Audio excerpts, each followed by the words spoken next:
Il n'y a pas match.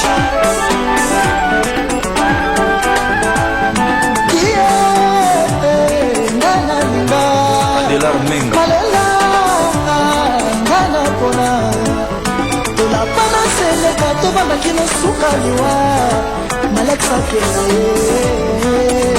Lina Luamba Nelly Kalala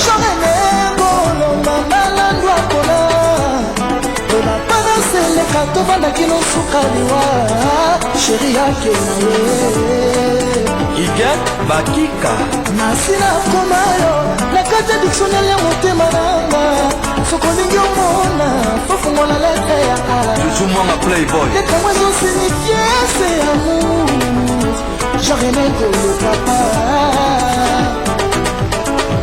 ebandelanga na motema bandisite kutu balongolaka soki ozalaki mbeli nde osi obomanga soki ozalaki bandoki nde basi bakunda ngai kimalela nanga Brilo Makubungu masosalinga nzambe kaka kokata likamwango Mawa omona watiki moto akufa nsenga bolingo spiro betinga na motema sor na mbweza selilita Esiakinwa nazolela kaka se mpona bolingo nazolela kaka se mpona lobe nazolela kaka nalulaki yo kaka masaki na sentir alors batiko vani yo moko ozalaki mosike apapa yozalaki empeshe nguya zwangaka mokebe lelo moko komindundo komosuro molingi nazwa malaya bongo na kufa fami nange ezanganga Charlène Masiala Nino Mavwemba Josiane Mondele lokola kwinga na yo tolingana jalene ekolo Bagdad permetre bakuza na yo na banyes nanga babala na ye po basangisa makila fami ekontinue ika kitambala Photo fils Alain Mwela mama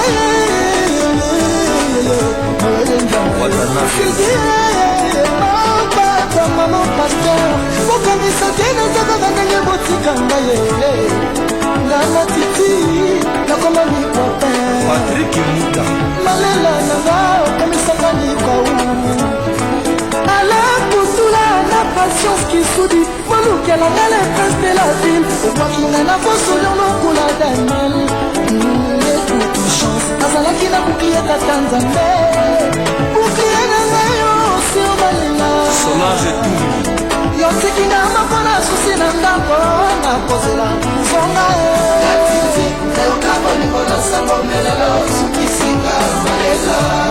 Joe Modamu Kikaspey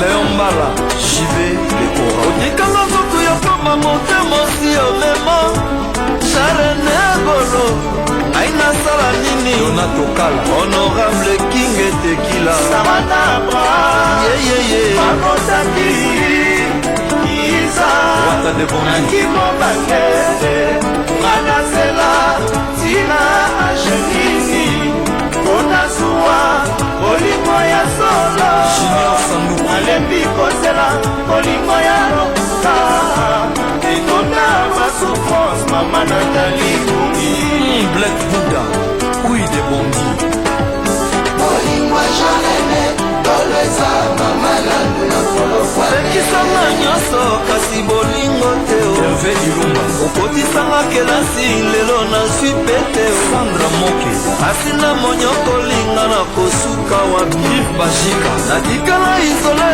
kozela mokolo yokozonga la non assistance eza pinisable malela Lipasa Bambongo mawe mama blandine lola Waka Mbongo Ya nayebaka yo bien soko ozali kokosa me tokosa Francis Elumba Kulishi otala na retroviseur absence na yo na nsima ndenge esalikeka basingo menga balobi nango nafelinamo basusu mpe balobi nango bimongwana José Kongolo ezalaka pasi na motema kozaka moto olingaka kinaka namona yo na moto mosusu olingo eza poison mortel Mishadaya osalaka blage te na Inokalala ekoki koboma yo echangeaka moto identité frère akomi paye master akomi amoureux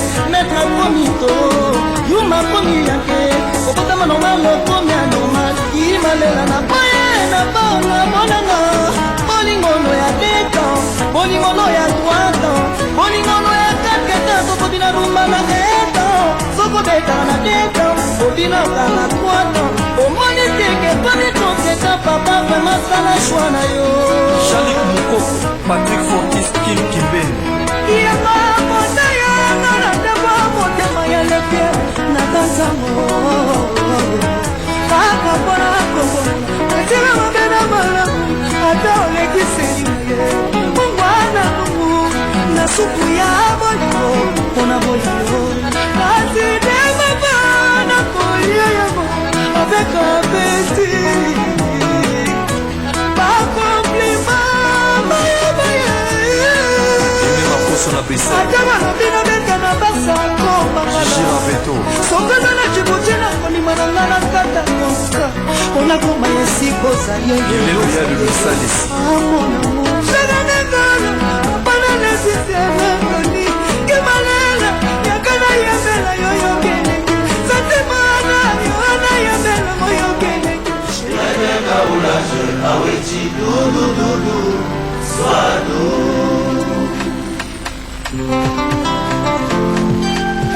Mon chéri est doux, doux. sheri oza wapi oza wapi molamu ozali wapi JPL Congo, Corazon, Francis Cavallo. osala ngai boye te na couple nyonso bazwanaka mpe babongisaka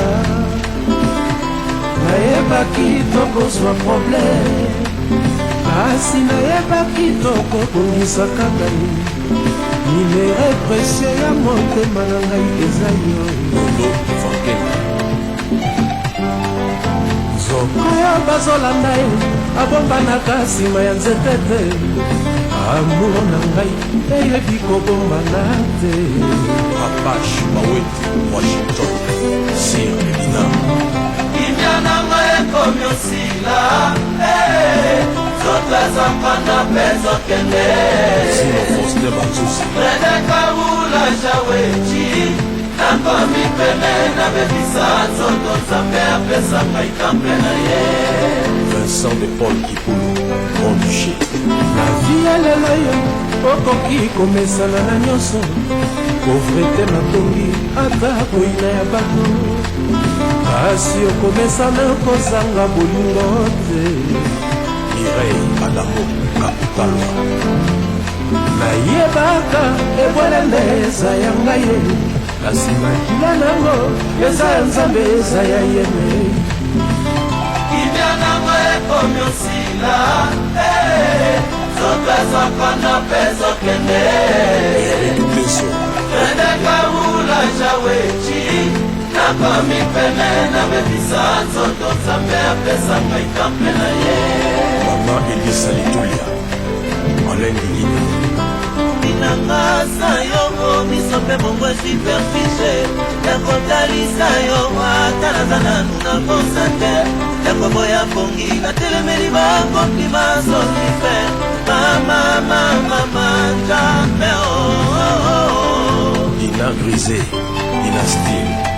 balado balado yo memanga molemo tiganga totu epabe ya pabe ya monojala yobondelanga na mabongologola mpe boyebitakikala litoi Mina Congo, ebelala Fiston Batomba. ebelala wawawa bebe ebelala Noémie Carole Sakisa. nani abetelinga bebe na ngai Dadou Mouisa natieliko bebe bangaga Mixoki honorable Denikama ikomite vita vega luseka prete Rachel Manigabe Roger Molenga mama telefone sosone Jordan Tifoli LRB apaka telefone so vibre kalumbra alembra kanuna butingwa bababa ngososala ngosababania Hélène Biafanga Ozolobaki sekosikimai nabakupapama banakanyakama manyokalibalinganangai simikasongonakakupanangai manyokalibalinganangai Osopani nakabebansote Nadine Tiobo nakabansoyo Papisiki nyakayo manyokalibalinganangai masiyama moto amatudika Chanel Mbemba Nene Lungidi Indiananga ekomi osila zotwezokona pezo kende Magali Sisi Redekabula shawechi nakomi pene na mebisa nzoto nzambe apesaka itample na ye Humberto Ntiko Patrick Misasi Yacine Pati Ono Likolo Fado Olingo eza lokola monoko ya sika oyo ozoyekola olobaloba mingi te oyo kosala bafaute ebele question pour un champion mpona nini ezali mabe koboya moninga na sms moto afandi kaka boye message ye oyotoka bwani Rabitolas Felstrom Maître Kams le maître de votre maître JP Diamantino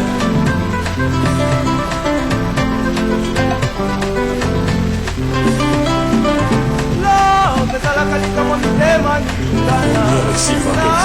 lobe eponaka mokolo tomona tolelise lobe ezalaka likambo mitema kanyo mansumai eponaka mokolo tomona tolekile yonbesofringa na tabla ya bolingo nini bilela mondola milandu ezeli te bonia motema moindo okola maboko ya moteki makala Mokonzi Souza nayebaka ebwelende eza ya ngai nasimaki nango eza ya nzambe eza ya yeme Boamboma Palangana Fanny Wemba Indiananga ekomi osila zotezokona pezo kende Chris Kabe redekabula jawechi nakomi pene na mebisa nzoto nzambe apesaka itample na ye Ne cherche pas ton chemin puisqu'il n'y en a pas.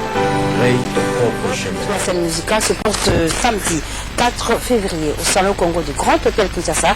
Un événement à 3 prix, un événement qui est absolument à vivre avec les phénomènes Murason que nous avons reçus pour vous le week-end passé. Il a parlé de ce spectacle, il a parlé de ce qui a été son accident, son séjour en Inde, mais il confirme et rassure que le 4 février, ce sera boum, ce sera tout simplement phénoménal avec Murason. Vita Club, l'association sportive Vita Club produit ce mardi au Grand Hôtel Kinshasa l'artiste musicien Kofi Olomide en rapport avec le retour au pays du groupe, de l'équipe Vita Club qui revient de Brésil. Ils vont fêter l'événement comme ils savent faire, comme ils doivent le faire si bien. Ce sera au Salon Congo du Grand Hôtel Kinshasa le mardi 31 janvier avec mon papa Mokondi qui va agrémenter ce retour au pays de Banaveya, le Vert Noir, qui fêtent leur retour au pays de leur séjour en Brésil. La Saint-Valentin, oui, ça c'est mon retour à ce club Vita Club, c'est pour le mardi, ça va se fêter. Mais la Saint-Valentin se prépare déjà et cette très belle fête d'amour va être fêtée ici à Kinshasa, mais également en RDC à travers le monde. Et à Kinshasa, je sais que Kalongo va faire un double extrême le 14 février, le mardi 14 février à l'extrême. Il va se produire d'abord en matinée pour les fiancés et dans la soirée, ce sera pour les mariés. Donc c'est pour le 14 février chez Alextram, chez Lando Batibuka, en matinée d'abord pour les Chancais et la soirée c'est pour les mariés. Présentation de vœux hier entre Félix Ozekwa et tous ces artistes musiciens de Cultura PJ. Et à l'occasion, Monstre d'amour, on a profité pour remercier toutes les personnes qui l'ont soutenu, lui et son groupe, durant toute l'année 2011. Il compte également sur leur soutien pour l'année 2012 qui commence avec Adam Naeva qui doit voir le jour. Mais sur le marché, il y a Oleme qui est là avec des très belles chansons comme Evida, de l'artiste Lisha que nous recevons sur ce plateau. Lisha qui sera accompagnée de leur chef d'orchestre Indice. Papa va se produire ce dimanche chez Fidéline. Fidéline, ce même cadre qui a eu à recevoir l'artiste le week-end passé, c'était le vendredi, pour une autre production, tout ce Fidéline. Et aujourd'hui, il reprend Bakala Diakouba, 100% star, notre père sur terre, qui est sur le marché avec son trait d'union, mais également notre père. Et bien, Papa Wemba donne rendez-vous tout à l'heure chez Fidéline à partir des 19h. Par contre, grand-père Benz Bouzibouziana va se produire ce dimanche, mais pas dans Mombonda Zekami, mais plutôt à Kinkole chez Sika et Guigui Loboko. C'est un rendez-vous qui a changé pour ce dimanche. C'est pourquoi nous allons recevoir le grand-père de la musique congolaise dans quelques minutes, qui va aussi nous parler de l'album Kofi Kofio, l'album qui prépare. Il est en studio pour finaliser cet album.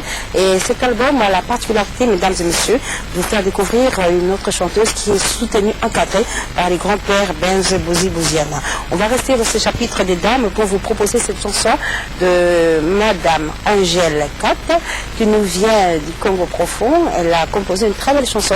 Nous allons commencer l'émission avec cette chanson et on se retrouve juste après pour parler également de l'événement en rapport avec la sortie enfin de l'album de Lambio, Lokolo Mokolo, vrai Lokolo Mikolo. Et nous vous signalons également que Flamme Kapaya est à Kinshasa. Kapaya, c'est à Kinshasa, avec son album Banixville à découvrir absolument. Il a une grande production à la Halle de la Gombe le 3 février. Et c'est un événement qu'il faut absolument vivre. On va en parler tout à l'heure avec l'artiste, mais retour sur image avec Angèle Kat, que nous vous demandons de découvrir.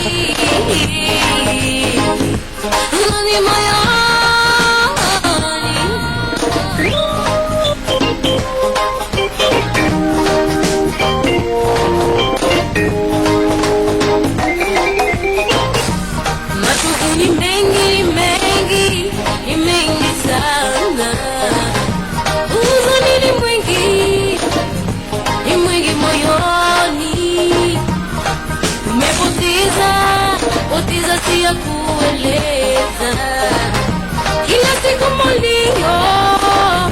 mulio wa silaha, hatuna kwa kukimbilia sisi, wajane wangaika, yatima barabarani. Je, haitatulia? Wakimbizi wamekuwa wengi, Kongo waleta umma, nyingi ya zamani pasipo makao, wengi ufa na njaa kwa kukosa msaada. Kongo basi mpaka wapi?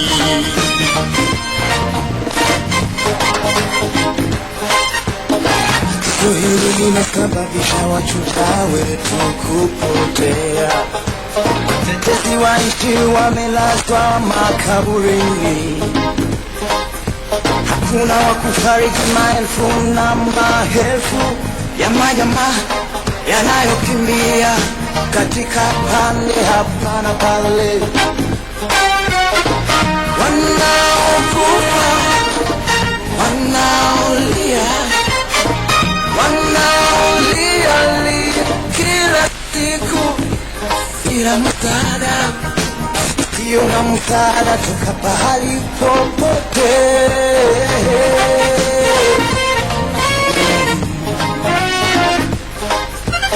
Kenya wanapigana, Burundi wanapigana. Grand-père. Oh là là, 27 commentaires. Alors je vais recevoir l'auteur-compositeur de cette chanson, Madame Angèle. Bonjour. Alors, comment ça va? Ça a été. Alors, quelles sont les bonnes nouvelles que vous appelez depuis Goma, c'est ça où vous vivez? Oui, je vis à Goma. Je vous apporte un album. C'est sûr que l'album est déjà sur le marché au niveau de Goma, mais à Kin pas encore. C'est sûr qu'il y a des gens qui appellent déjà pour trouver l'album, où est-ce qu'ils vont trouver. Mais l'album n'est pas encore distribué au niveau de Kinshasa. Oui, c'est vrai, nous chantons pour faire danser, pour réjouir, détendre. Mais nous, on a choisi un autre style, notre manière de faire les choses. Nous voulons faire réfléchir au travers le chant. Et voilà, pour ceux qui veulent avoir l'album, nous n'avons pas encore de producteur. Ils peuvent nous appeler. Où c'est? À quel numéro?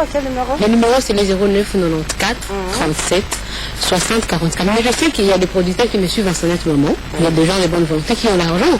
Ils peuvent nous joindre s'ils veulent vraiment nous aider. Et ils veulent, s'ils ont besoin de véhiculer le message bien, ils peuvent nous joindre sur le 09 94 37 60 44. Je profite de cette occasion pour saluer mon gouverneur, le gouverneur du Nord Kivu, Julien Palou Kanga, qui est toujours derrière les artistes, qui aime bien nous aider. Et là, je le salue, coup de chapeau à lui. Et je n'oublie pas toutes les personnes qui me connaissent au niveau de Nord Kivu, au Goma, à Kinshasa, tout ce qui me suivent à travers le pays, pourquoi pas le monde. Je les aime bien et je demande, j'ai besoin d'un coup de main. Si vous pouvez le produire, nous serons vraiment reconnaissantes. Angèle 4, je vous souhaite une très bonne chance et nous remercions encore une fois le gouverneur de la province de Nord-Kivu, Julien Paloukou, pour le soutien qu'il apporte à cette jeune artiste qui ne demande qu'un coup de pouce pour que la carrière puisse aller devant. Je vous souhaite de passer un très bon dimanche.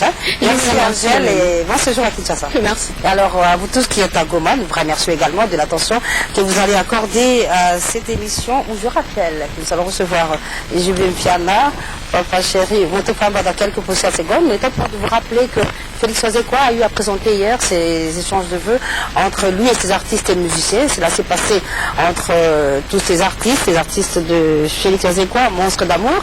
Alors je suis avec Lisha, bonjour. Oui. Et Endissa, hein, le chef Endissa. Lisha, ça va vous aller. Masole Zahara et Evida Badi.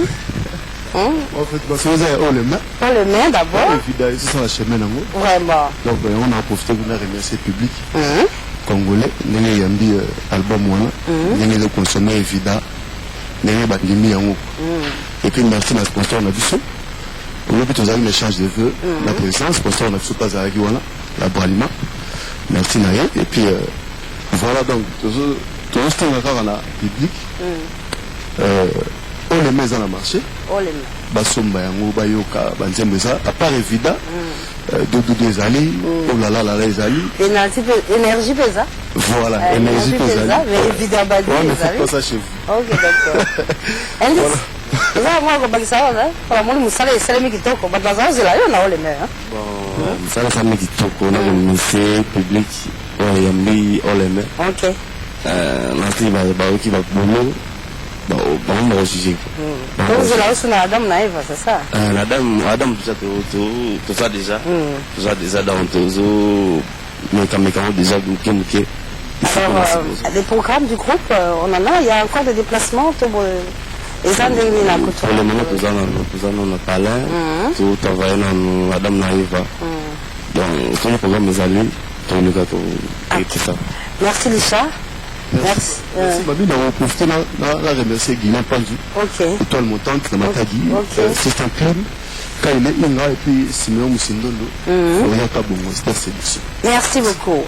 Le 18 février, l'artiste et musicien Ferregola va organiser une grande soirée qu'il a appelée soirée Porte-Monnaie. Ce sera au Salon Congo du Grand Hôtel. Mais le 11 février, pour le compte de son sponsor, Ferregola se produira pour le compte de son sponsor La Prémousse. Ce sera dans la commune de Barumbu. On va en parler tout à l'heure. Le temps pour moi de vous rappeler que Zeiko Langalanga va se produire ce dimanche à l'extrême, chez Lando Batibuka. Et le grand-père de la musique congolaise, Bozi Boziana, je l'ai dit tout à l'heure, sera avec nous sur ce plateau. On va le recevoir avec Passy grand-père pour vous signaler que non, le nom grand-père Azana Mombonda Kamite. Grand-père va se produire dans Kinkole et pas à Guigui.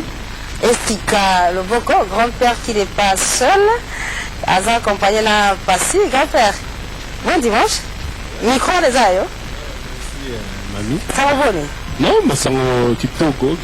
Depuis tourner à Est, Donc ozongaki reprendre na activité te. Na bandi sikoyo ba activité sikoyo donc to reprendre to banda déjà pas sika loboko lelo. Donc c'est na bana manyo surtout ba mère ne surtout bien. Baleka et pas sika pour vivre masolo mususu. Et puis chaque tout comme la place à répétition mususu donc wapi otokoyo ba kaka na espace lijo. Kota Mogila Gila. Ah, na lingua kaka. Non, na Kasavu. Ah, Kasavu Mogila Gila. La force Kasavu na Mogila Gila chaque mercredi. Dans ma sola Mbonda totiki na. Pour l'instant, ma sola Mbonda na. Il a lina no. Le biga ma sola on. Ah. Mais c'est le biga ka donc et puis album de Fiko tout ça donc si côté comme benza donc na suka. De comme ils ont un souk à la donc démarrer tournage avec clip et puis tout ça la fiche tout ça bon ma solo est comme un carré quoi. Parce que là comment tu allais là grand-père à l'obi pas toujours c'est là la fille bah ça déjà à côté là bon mutabanda lisolo ngozali vie na basenior là babanda lisolo wana donc baza déjà ko sepela pour mutema déjà za ko kita donc on a zana ngom kwa ko lebezali pour na tourner la bicho tozana ngo voilà mutangani ouais à part Uganda bibana comme la carte mususu OK d'accord tozonga Uganda tozana tourner là d'ici na avril awa na Kisangani Goma Uganda Tanzanie Nairobi na makasi ya le grand producteur Jeune Sana donc ba remerciement na ngai na full Madame Full Boss, Madame Jackie, Maman Fatima Mandarine, la Blanche Neige, Tantine Véro, la Beau Santé Biclac Pembele na Paris, Faïl la Dada Grande Sœur Nanga, Eka Obama, Bamboti Bele. Grand-père, merci. Tout à l'heure chez Sika. Chez Sika Loboko. Sika Loboko. On a été invité toujours pour ta grand-père tout à l'heure. L'ambio. Ça revient la violence. Alors, tu confirmes le 22. Oui, mais le février, le 22. Borlange Mananzela. Ah. 3 clips. Au sommet Borwana, la petite 3 clips. Et là, 6 chansons. Nambanga Nakati. Donc, on va se retrouver Mangala Sikana Bimisi Wana, Maluba Sikana Bimisi, modèle Père Golubida, Nabimisi. Donc, on va passer l'album Wana. Donc, le 22 déjà, l'album est en marché. La zone est partie à Brazzaville et à Kinshasa. Donc la bapoto kuna so bo pirater la bino na permettre de bo pirater ko mettre ko pirater mais la job bisango na teka on a kisasa ko teka ma très bien na kin ko teka ma très bien na Brazzaville la poto na ibike so na tindi kuna bo pirater mais bo yiba bo pirater na bino de bolingi na mingi te na o sepla mingi na baninga ba o idengai bo ba idenga mingi po na bisaboro na puis ba lobela mingi kamu ya pano l'ambio ça visi ba pano te do ba tuba sekanga na ba palais yango na rose plateau déjà bato oyo ba visi mbongo na bango ba futa pano publicitaire wana na ba pano ko fanda wana po muto muno go la pano système wa power ouais Raoul tonnerre na ndimi contribution na yo déjà pour la force ya pano merci Tebek Mbumba mon colonel me respect est-ce que vous allez dans le Mbumba vraiment dans la président yo là la dedans mo passe mot de passe René Kala la tranquille Maxime Nganjo, très crédible à Braza. Maxime Nganjo, très crédible. Dinowen Ngoya Zekina, grand prêtre. Nous Malama, nous Nzambi. Honorable Gaëtan Kodia. Emmanuel Kenda Kolo Mabele. Mike Mousiti. Millionnaire à Baswahili. Stampengombe leader. Chantal Mouzitou. Sans oublier Mero Alofan Zabatuba, comme on a en commoté. Vous excusez la commune, on a le temps, on semaine prochaine. Merci Lambio. Merci beaucoup. Merci beaucoup Lambio. Retour sur image.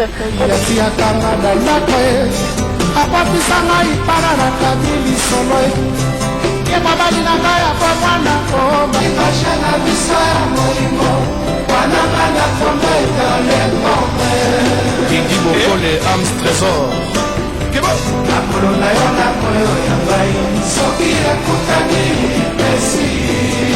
Alpha Bokole, Gisèle Sinda, Tabou Fatwe.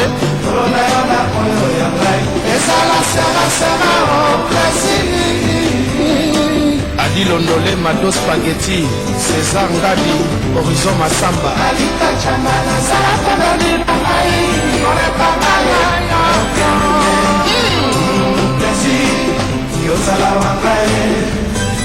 Nalove molingo na yo Mabasi na foleni ya mwana yo Ekanga minga na saka mo Balokola sonzo Zola Kisombe Nana Lutola Mimi Chikeva Nakona kama kolala libanda likora basusi ya mwana mobali oyo Maurice la Congolaise Libela Kanokaka Clarisse Elizarazu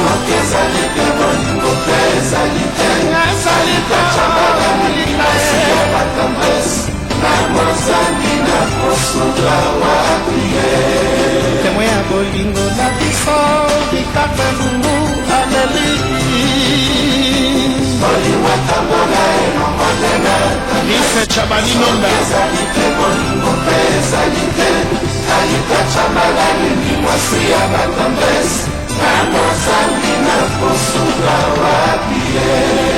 Libre to business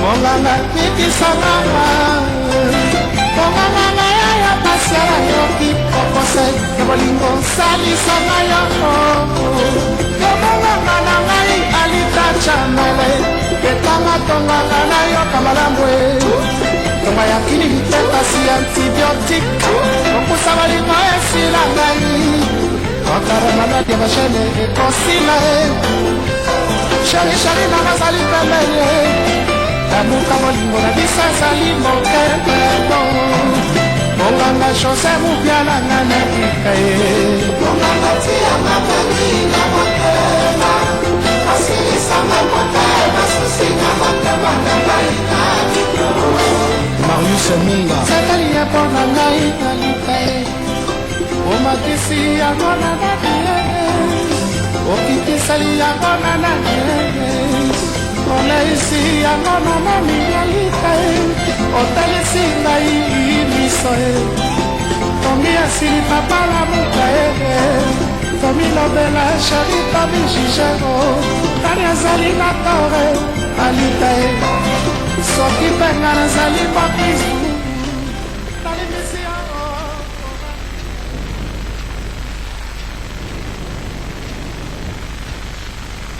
Pas trop de commentaires. Fila Basselé avec son album Grande Signature. Alors, je dis bonjour à son émissaire. Bonjour. Alors, Basselé, on me dit sur le long. Il y a Basselé. Oui. Ça m'a bossé dans un démenti par rapport à l'information au la reine de la Prince. Namile la PC avec l'album de G-Bimi. En tout cas, ça a dérangé ma casse dans le coup de fil. Bande que bébé pour nous pour nous disque Bimi bon va recevoir la note disque Bimi n'a noté un album de ce grand déjà ici les disques non et limité na ministre zo kanga ba photo wa ko tsabon na kati ya ba projet pour abisa non je l'aime on a dit c'est trop beau amis mais ko kita puis abisa na biso que mamile la confirmé que ça la reine de la Prince parce que information parce que dimanche passé niveau ba commander en procédure disque so grand c'est bientôt que ça déjà ce que les machines l'idée ya ba lettre F dans trois colobésate le lot comme d'habitude azabon na sarcelle c'est comme ça que c'est ça ban na tout ya poto rendez-vous ça ka lelo na sarcelle na kati ya Paris pour terminer na pesi mbote na ngai na ba tuto bazola ndanga Yann Mambeka impressé le plus Bob Love et puis Alain Dinamo puis Patrick La Fortune José Moubiala qui fait un massacre la couleur éclatante de Paris pour 10 juin site ya makasi en tout cas l'idée ya ba lettre file basile aza pour nous se payer bino bana tout yaki vous avez mis ma kokita. Merci beaucoup. Désormais, mesdames et messieurs, il faut compter avec l'espace RK3 sur la route Linda Delvaux chez Lazare qui se propose de recevoir pour vous l'ingénieur Blaise Boula pour le compte de la Saint-Valentin autour d'un grand buffet. Une ambiance bon enfant va régner le 14 février à l'espace RK3 chez Lazare. Le 14 février, on revient, on va en parler avec image à l'appui évidemment. Le temps pour moi de souhaiter la bienvenue à ce studio à Adrisha Tipotipo. Bonjour Adrisha. Bonjour. Adrisha, ça va bon?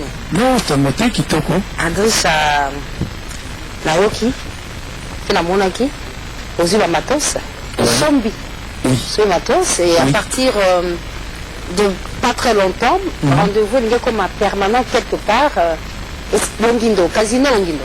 Vraiment, merci Ningi, Mamile la pour la parole. Au moins, bateau basomba ba disque nanga, tout ba disque na biso ba artiste. bazala pe na posta bamona ndenge toza kose produire. Alors ça fait un bout de temps que nazalaki kaka na bastudio kosala badisque ezobima nazalaki vraiment accompagné na maison mère ndenge ezalaka baflamme kapaya babeta baacheté bamakambo ebele, mais cette fois là naye vraiment en force avec un orchestre qui est dénommé Maison Blanche, orchestre na ngai. Donc orchestre na ngai Maison Blanche ils a doté d'un paire d'instruments pas neuf, et puis toujours style à répétition parce que donc on baza na besoin ya komona Maison Blanche à Dricha Tipoti pour na ba poulet na ye baya pena na casino na c'est chaque vendredi de 15h à 22h. Normalement il aurait fallu tous à la de mardi puis vendredi, mais le coup là ba match à Cannes ali pour ne pas déranger ba mourir ya football parce que sport qui n'a de père na musique.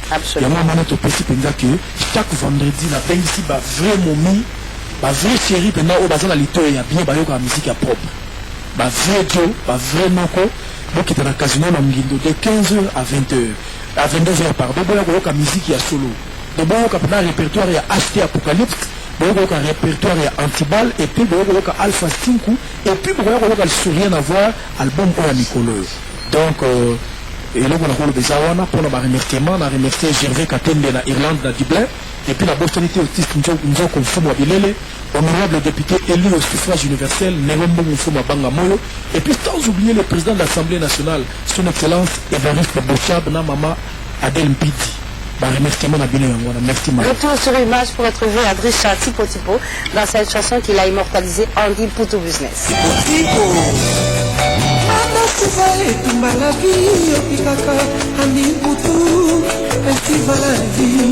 Pour réciter mon dos et pour tata, ma jalousie m'a placé, t'es bonne à vanilla. Oh, on dit business, chérie la Lobby de Capilla, mon trésali, ça nous au canal Kamoto Mabe. Mokolo mosusu zamba kosilika okosuka na mabe andi putu andi business bienvenu kamba oskosakana double Le représentant valable d'Apocalypse 22 South Africa, Kojak Milongo, Welding Business, Adama Kote pour la forme. Jean-René Golo Ani Poutou, yena mokila zali rokele ekozonga nsima to anazamba cheri lomaku ino ilanga horizon masamba mayeva boseme mikolo basala baposo bamula mileki le professeur Moulessante ayo andie ayo Poutou osamba fleti laba na komisomba ya kolingo mokili kongu ya nzambe liboso inaba pesa andi putu yango ya nini omibelaka na mbawa l'humilité presse la gloire kokutana ata na suka ya kinwani oyokakokabola walilemba bakutaka moto ya mokila roma kangila bakutaka konsianse te odesungu molingo baloba.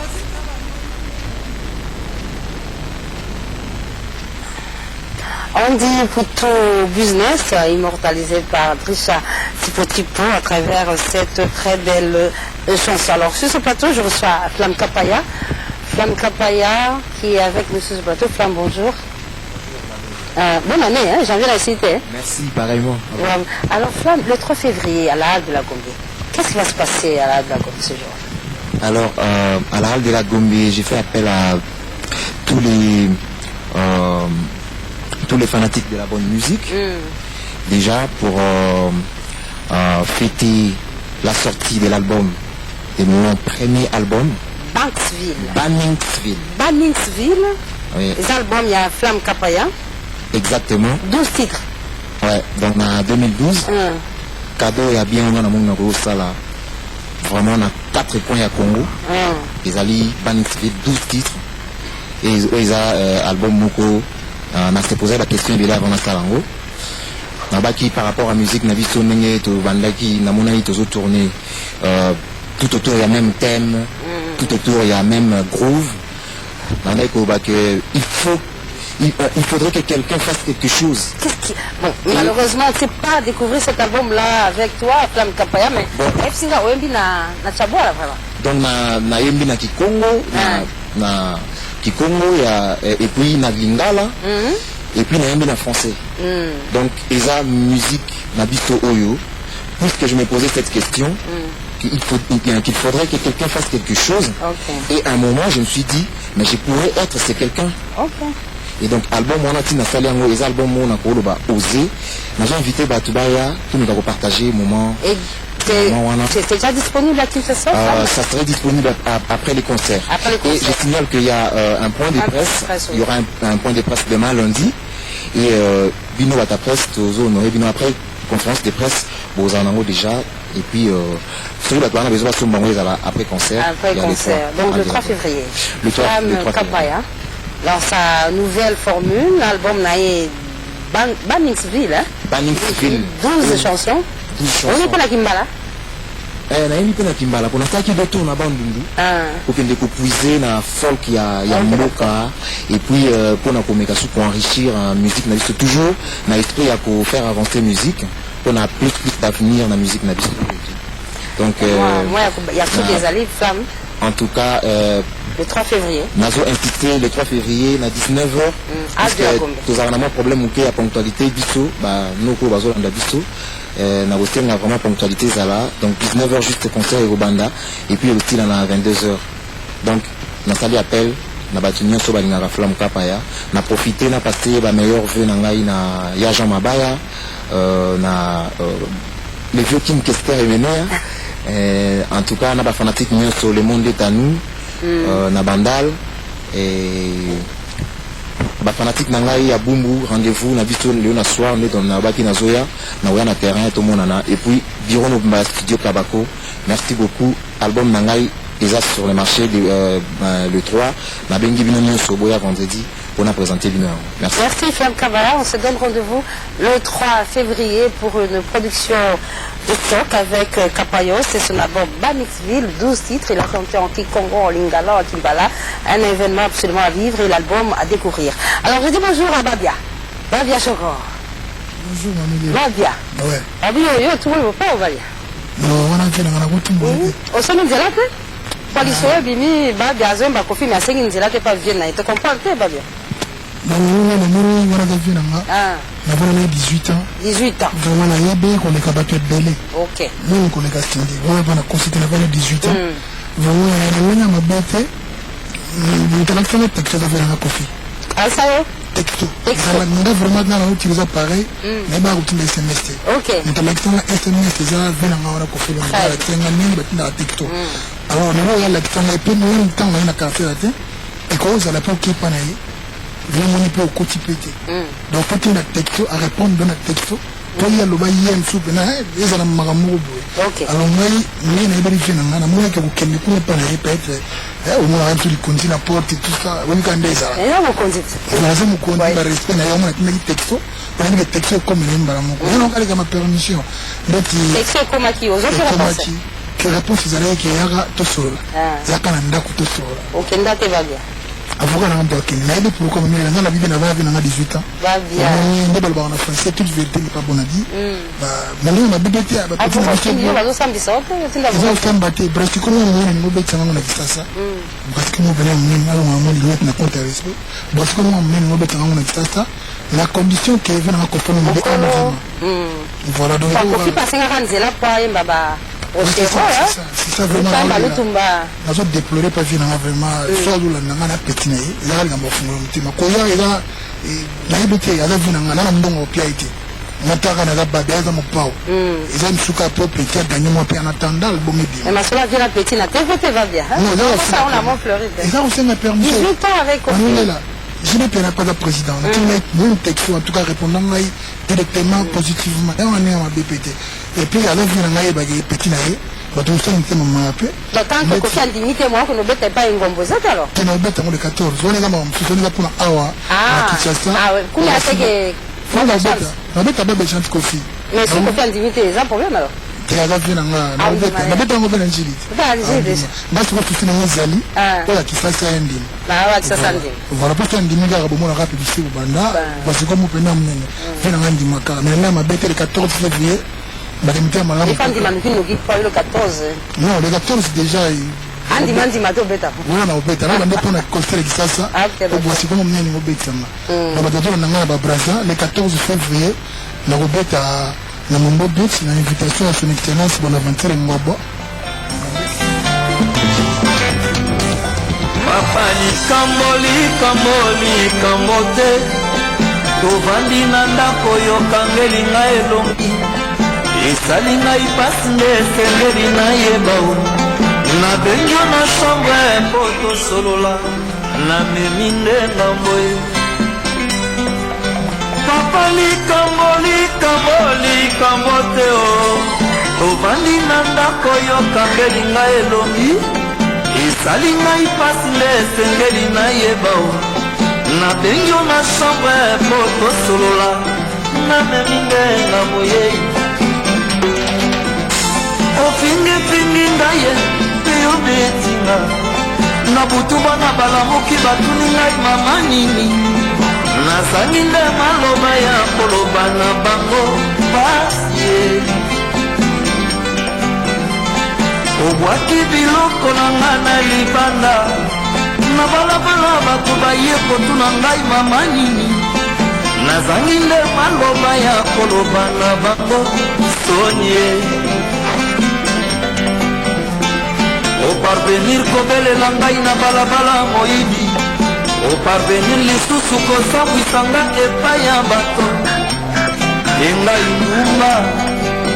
ndumba ya liboso ezalaka yo yebaka te okoma kolala na ndako na badelestage ndumba ya bilei okoma kotika epai ya bana biloko na lambi alingi lisusu kolia te libala yanga na yo etikali si ya bana nasali nyonso esengeli mwasi libala asalaka na ndako na ye asolingi ngai te o mobali ndokio nani alisi mobali nanga moma mabe alingi koyokela lisusu ngai te soki nameki koloba akotuta ngai akotutatuta ngai akotuta ngai lokola pondu na eboka motu te yombanda pika pende awa yokangi ya ngai molongani na kati ya kuku okomisa ye lokola mwana na mosala kitunga na wenzi ifo kaka memela yo nde tolalaka ye nde atandaka yango basani nyonso ye moko asokololela yo ekoyebana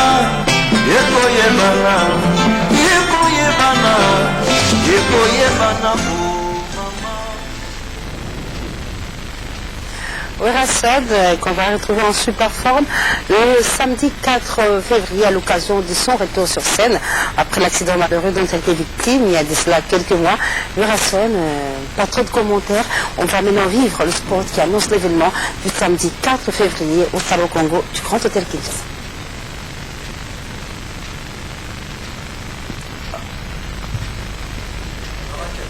Très bien. En attendant qu'on nous apprête ce spot qui annonce Werassad au Salon Congo, bonjour. Mamami, ça va bien. Ouais, moi tu es plein à la choisi le bakou à l'hôtel Bisso. Moi tu es big boss moi en boka Werassad na bureau na Bisso. Ndenge ka ezalaka donc mikoza otambola donc tokomi premier le 4 février biso nso tozana Salon Congo ya Grand Hôtel esika wapi ba patron na ba nouveau elina ba nyonso bali komona mwana mboka Werassad en super forme ba omona ye mais mardi mercredi jeudi ba répétition so ezana la zamba la événement wana bongo le 11 tokende na ngamba Brazzaville pour un concert entre mwana mboka Werassad na Nderonero Garoga ezana Pointe Noire le 11 bongo tozong le 14 février toza bongo na place na biso tobeta chaque dimanche 13 étoiles chez M. Carlos voilà un espace monanté ba bongo toza beta le 18 na boulevard triomphal pour permettre bandeko o bazaba mbongo te roya basango Congo baya vraiment mbote na pas 13 ans pour tout na passe tapadou petit bazota biso. Merci beaucoup, un bon dimanche à Lucien Ekofo qui ne sera pas là le samedi 4 février au Salon Congo. Et par contre, nous souhaitons un bon anniversaire au couple Narcisse 600 Malilia Congo à sa femme Nyota Pipina Makoboy. Alors on va rester dans le registre du Grand Hôtel, le Grand Hôtel qui va abriter le mardi prochain.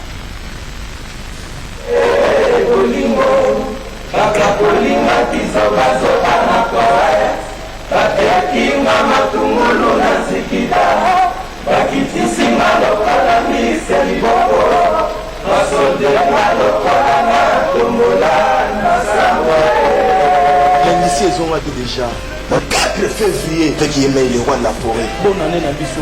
Donc si c'est le 4 février, la 22h.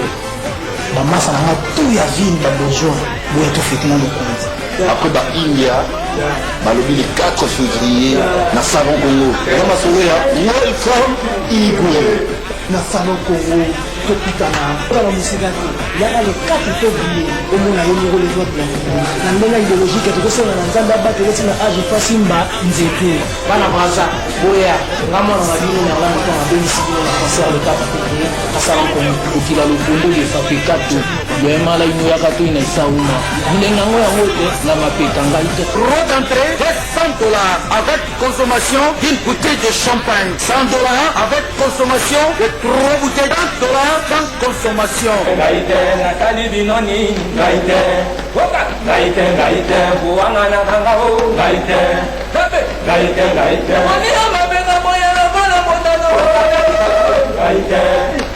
Gaïté, On rassemble, nous resterons donc le samedi 4 février au Salon du Grand Hôtel Kinshasa et nous saluons à l'occasion Moustapha Cham, qui est un grand président de courtier de la RDC et Tikose Tchétché. Hein? Ok, merci beaucoup. Alors je reçois M. Bob, qui est le manager de l'As Club Vita Club, l'association sportive Vita Club, qui produit ce mardi au Grand Hôtel Kinshasa, mon point, mon compte Kofi Mbi. Alors M. Bob, bonjour. Alors quelles sont les raisons qui militent pour cette production qui a lieu dans la semaine pratiquement le mardi?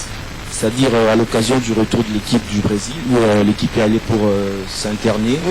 Vite à gagner le Brésil. À Sazongi à Zozonga mardi. Mardi, voilà. Et heureusement, à Zozonga Vita, on a pensé organiser un concert, une soirée échange de vœux, supporter un joueur. Comme Bazala qui était sur place pendant la fête. On a tourné un sentiment à joueur, on a tous à la peine na artiste moyen pe amboka qui est Kofi Olomide à agrémenter soirée pour nabiso tout aux années Sengo. C'est vraiment une innovation dans le sport. Ça a vu comme Taponi Kofi. Oui, Staff a Vita, Taponi Kofi. Donc parmi tant d'autres ans qui on a préféré prendre le grand mot pour agrémenter la invitation soirée. cordiale, les actes qui montent au cours des arabes. Parce que l'idée même de la soirée c'est quoi? C'est amener les Vita Clubiens à contribuer pour leur équipe. Donc c'est payant. C'est payant l'entrée et payant moyennant $10. Donc c'est le prix affiché. Officiellement ça commence à quelle heure? Officiellement, mardi na Ernini. Bazo qui est à 7h15 dans Brazzaville, Bazo qui Kinshasa à 10h. Et puis il y aura un carnaval dans la ville, au Pema. Et le soir on commence à 18h parce que il faut pas Pema, c'est pas un concert, c'est pas le concert, ce n'est qu'une série au-dessus du gâteau, mais c'est pas vraiment les mots de la soirée. Donc ils ont au moins à temps moukier, ils ont concert quoi, concert musicien à bêta raté, ils ont au moins qui agrémentation et puis tout le monde. C'est pas la première fois Vita qui est le Brésil, hein? C'est pas la première fois Yambalo et Nisi Bino c'est ça pour l'initiative mais ils ont mon peu passer pour ce beaucoup même fiche parce que comme il y a Boezala c'est juste pour innover un peu. Si les grands clubs au monde le font, pourquoi pas avec faut la taverne noire ou bien comme on veut là. En tout cas pose à la laisse, il faut là ta couleur à vite avec vert noir et du jaune si possible. Ah d'accord. Alors bon on donne rendez-vous là-bas la veille à Nyonson le mardi. À partir du beach déjà à 10h et puis le soir $10 qui correspond à 9 000 francs. La parking du Grand Hôtel. La parking c'est un parking parking. Ah d'accord. Je voudrais souligner quelque chose, Mamie. Oui. Tout ça, ça ne veut pas dire que vite aller à gagner un match. Non, on veut lever l'équivoque à Batou. On ne les fait pas non plus pour relaxer à Batou que non, c'est la super équipe. Non, c'est une activité marketing qui n'a rien à voir avec le fait que Barbet est en terrain. Juste une précision pour ça. C'est pas super équipe. C'est de la super pour Batou. Il va interpréter en Mabé. Donc c'est juste une précision par rapport à ça.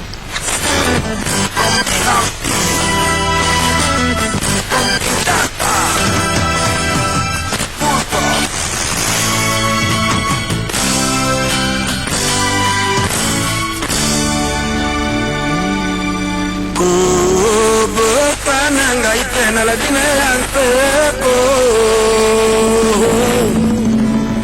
nasali te wayo motema kiyokela ngai bampasi nyonso nakomona te po ya bolingo na yo kobosana ngai te na ladina ya nseko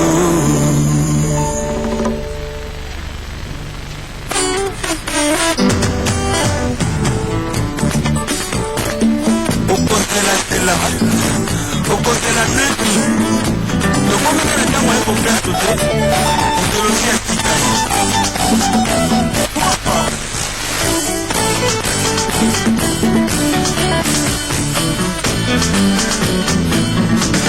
kobosana ngai te na latina yo ya teso nazali te wayo motema yokela ngai bapasi nyonso nakomona tepo ya bolingo na yo kobosana ngai te ya teko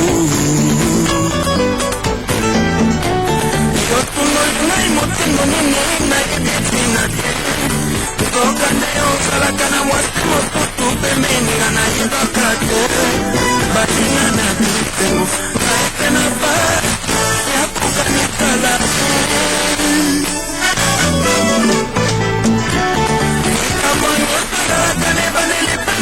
na yango na basi mokolo moko nga na kolongwa na pasi oyo ngai na kontema ye na lotembo oyo okela ngai okela ngai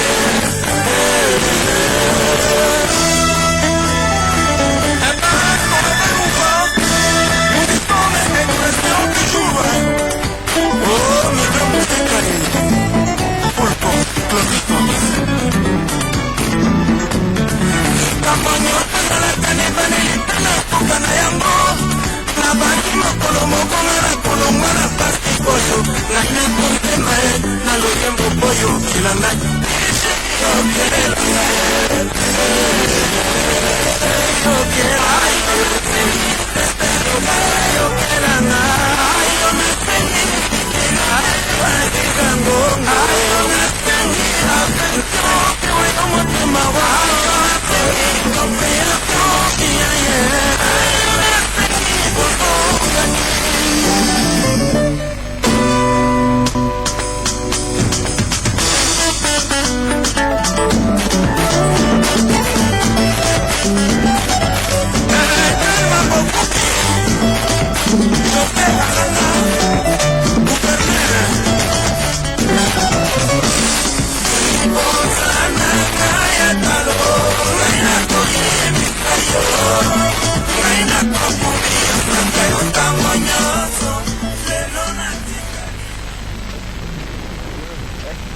Je rappelle que nous allons recevoir Julien Piana, Papa Chéri Motopamba tout à l'heure dans l'espace Tonleader. Mais je rappelle que le dimanche prochain, mesdames et messieurs, nous allons recevoir sur ce plateau cette fois-ci l'artiste musicien Ouerason qui veut parler en direct pour cette fois-ci. Mais je dis bonjour à les Ben. Oui, toi, moi, ouais, Ben, ouais, tout, Ben, tout. Ben, du groupe Baluda du Congo, avec l'empereur Lélim Bawakunchi là. En tout cas, merci, mère Mamie. tulanda mokobo tenda tulama eyo toute la message mon capital boa c'est bana de tibos ko étranger ba ye ba lelo ba mo capital Kinshasa ba empereur du produit lelo mo matimani mbali numéro 9 donc concert live 4h match du Moulon Lansin. Alors pour la bonne compréhension, les lots donc empereur a lancé un message sur toute l'étendue capitale que concert vraiment zaka moko vraiment zo devriez présenter au dernier menu à danse pour bomagi pour na yemo pour de l'accès quelque part. Donc les lots tout en matimani mbali numéro 9 na Kasavubo boya vraiment ba bénéficier vraiment menu à danse les lots empereur Bombe Libino. Alors pour terminer, après c'est Sylvain Kayo Mombote, maire ministre Kanalini, Félix Chibango ya Germa. En tout cas, merci beaucoup. Merci beaucoup. Kitangani, l'orchestre Champagne à musique avec Jolie Lubama nous annonce que très bientôt, il y aura la sortie de l'album Mariage avec la sœur Sylvie Mozalimungu. C'est prévu pour la fin du mois de mars, en rapport avec la Saint-Valentin. Et Méridimule nous annonce qu'il sera organisé le 14 février à une soirée dénommée Festifolie. Ce sera chez Boulantoulou, au programme, concours de danse, comédie, etc. Un grand merci à Papy Boulantoulou qui a permis que son cadre puisse servir de lieu à cet événement, mais également à maman Cathy Matondo. Mais ce dimanche, dans le Vimba à l'extrême, maman qui est à Kouda, disait le contraire, à Kouda, bonjour. Alors, comment ça va, Kouda? Oui, ça va, ça va. Dès que tu continues au Vimba, donc hier, tu Vimba, il y a mon Gila. Ok. Vraiment, on a évité, en tout cas, bien le système, il y a extrême. Il faut te mettre à double Mogila. Oh. Ah oui, pour ça, tu vas les dire trop, donc tu vas dire 4 étapes à fois. Mais l'électrème merci à Jossard. Donc, l'électrême est allé rendez-vous dominical. C'est Lando Batimouka. Toujours double extrême. Donc, à 15h, tu as une esplanade extrême. Tu vas à 15h, aussi, ça a 20h. Après, de 22h jusqu'à l'offre, tu as la 4 boîte. Donc, nous avons la fidèle, nous avons merci, donc, à Philippe Mbele, tout dans l'extrême, à l'honorable Alain Boïka. Emmanuel Kianda Koroma Bele. Donc il a reçu vraiment un bon dimanche en excellence. Gouverneur de la ville province de l'Équateur, Jean-Claude Bayende. Donc excellence, bon dimanche. Merci beaucoup, merci beaucoup. Donc on va retrouver cet après-midi Jossard Nyokalongo et tout son groupe, le Zaïko Langalanga, à l'extra, M. Lando Batibouka. Un grand merci à Dédé Mpassa qui nous suit depuis la ville de Lumumbashi. On n'oublie pas Emmanuel Tiaga. Mais entre-temps, je rappelle qu'il y a un grand événement de représentation de vœux à Banayolo. Tout à l'heure, Banayolo à Kozala et Volokola Ilaya. À Kozala, grand-père Ben Boziana à Kozala. Donc, ils ont fait tourner les Kozala. Mais je rappelle qu'on va recevoir Yvan Piana dans quelques poussières de secondes. Comment tu as décidé à Soara à porter-monnaie, oui, à Ferré. Ferré, c'est pour le 18. Mais le 11, Massolé a Primous, c'est ça, Ferré, à Polydor. Ouais, merci pour l'opportunité, Mamie, la communauté de sponsor légal, bateau Bagnon la Bisso, bon, savoir-faire, il y a artiste na Bino. Je te dis jamais vu les 18 février au Grand Hôtel Kinshasa. Donc, ça dit, bateau, tout Bagnon la bonne musique, je vois là vraiment, vous n'allez jamais dessus. Et puis, avant le 18 février, la concours de sponsor, on a vu ce qui est la prémisse. Tu as un terrain Holstein na beau marché. Quand tu as exhibé, il y a tout comme moi. Bateau bazanga qui bateau bamouna tout comme moi té les ba mité bateau déchiffré en mobile les 11 février na terrain Holstein. On va jamais défier tous les 18 ces soirées exceptionnelles na salon Congo. Donc bateau balinga la bonne musique fait rigoler déjà na minute sur la comment ba répétition comme d'habitude na métropole tozongeli yango mardi et vendredi na souhaité vraiment avoir meilleur fait na ngai na ya Didier Moussouel ne ko ya Obama ou sombi 20 billets déjà et puis na yemo Adolfo Muteba le millionnaire angolais ou sombi payé sous 20 billets et puis bateau balinga biso bébé bambali et puis papi Kaki a sombi 100 billets. Les touristes Moko, c'est déjà jamais vu le 18 février avec Ferrigola, les grands chanteurs de mon pays au Salon Congo. Merci beaucoup, Manu. Merci beaucoup. Alors, James Production, il y a un grand événement le dimanche 29 février. À l'Académie des Beaux-Arts. Oui, c'est dans les comptes de la Fondation Lumumba. Oui. La Fondation Lumumba organise un grand événement. Et ça a commencé la séminaire culturelle à l'Académie des Beaux-Arts. Et aujourd'hui, c'est la conférence et débat. Et demain, c'est la clôture que les artistes à qui on avait produit lorsqu'on avait fait Jeta avec la fondation La Maison Chance Production. Le thème, c'est Regard sur Lumumba. Ah, d'accord. Cela veut dire tous les peuples congolais concernant la culture doivent regarder, ayant pour thème Regard sur Lumumba. Très bien. Je crois que j'invite toutes les autorités qui ont resté l'invitation de la Fondation Lumumba de se présenter aujourd'hui et demain pour la clôture. Et la FTNC, les partenaires officiels de la Maison Chance Production, je vous remercie l'équipe d'info d'être là. Et mes vœux de sincérité à M. Roland Lumumba, le président de la Fondation Lumumba, et mes enfants. Je rappelle que la soirée, c'est le 19, le dimanche. La soirée, c'est le 29 et le 30. À l'Académie des Beaux-Arts. Merci beaucoup, James Production. Merci beaucoup. On retourne sur le plateau parce qu'on va recevoir Julien Piana tout de suite.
nous sommes en direct, mesdames et messieurs.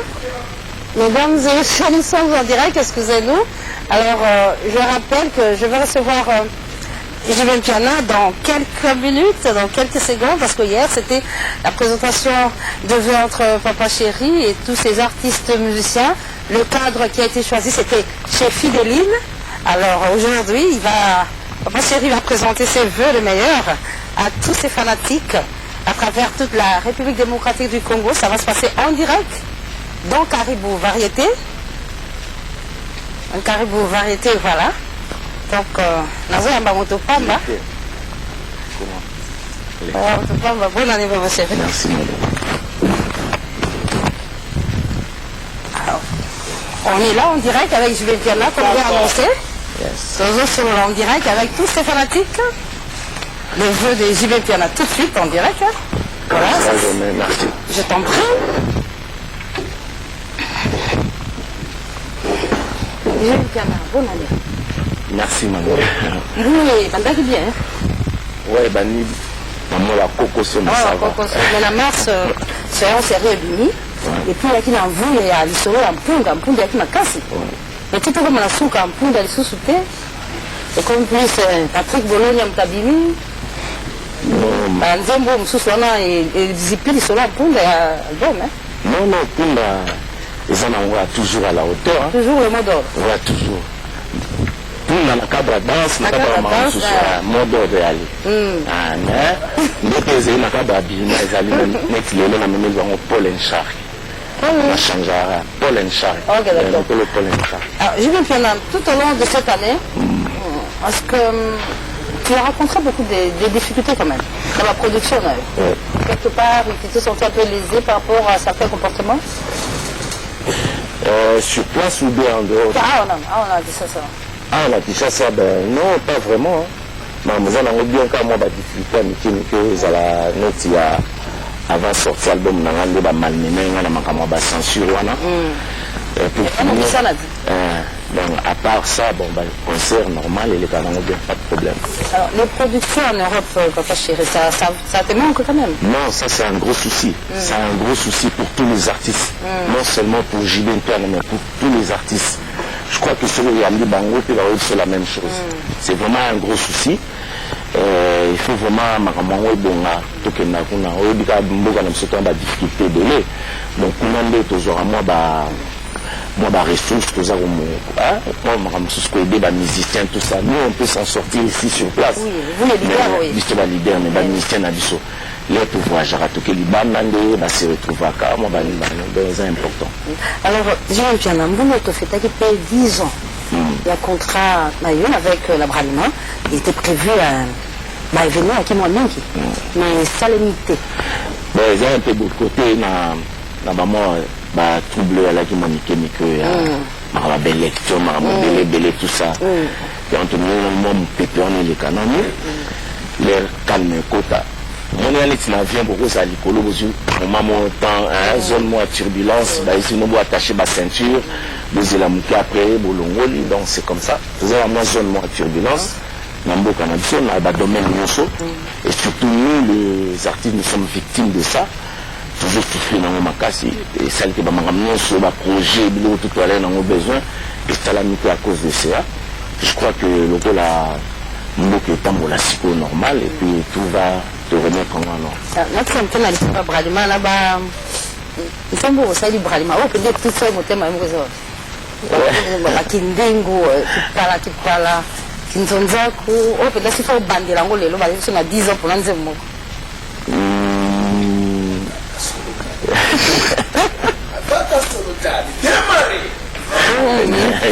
Voilà, Nasti, moi la Kindengo. Vraiment, c'est un moment tout ça qui est bien à monter maman. Et la collaboration avec Bralima, ça se passe très bien jusque-là. Oui, ça se passe très bien. Et si c'est à refaire au Kobandela. D'ailleurs, c'est à refaire au Bandela. Bralima. Non, par exemple, ça ravissima. C'est à au Bandela, Bralima au Bandela, non, voilà. Tu ne regrettes pas, quoi, le choix de... Moi, j'avais pas eu tort de rester là. Donc, j'ai pas eu tort. Donc, Bralima, c'est la grosse boîte. C'est vraiment un big deal. On a un solo derrière. On va solo, voilà. On va solo, voilà. ou bien on dirait na dessus quelque part. Non, ça va. Bralima ezali moi monene pour mboka na biso. Donc pour là, je fais ce que je devais faire, promouvoir la bière et puis na sengake en 2012 tout ce que nous sommes Bralima là. Donc tout va me la prémisse pour excusez moi sur la publicité mais il y a un masolo. Alors décrit avec papa chéri dans le boulot et tout le temps comme ça. Voilà, ici le lanté, on nous souvent aussi retard, tout c'est pas mon domaine. On est le chef d'état-major général. Mais BCBG Zali, nous avons devoir monter au salaire net de loi na bisomo Zali, koyemba, kobina pe kobinisa. Donc côté que domaine là il faut kobinisa, tu peux ta charge on n'est pas la chef d'état-major général. J'entends ici. Autrement dit, mon général est tout ma respect. Tout respect ma casse. Donc, toutes les charges, côté Banzembo, Yemba, voilà. Ça va me pas. Comment ça, on a banaka? Mais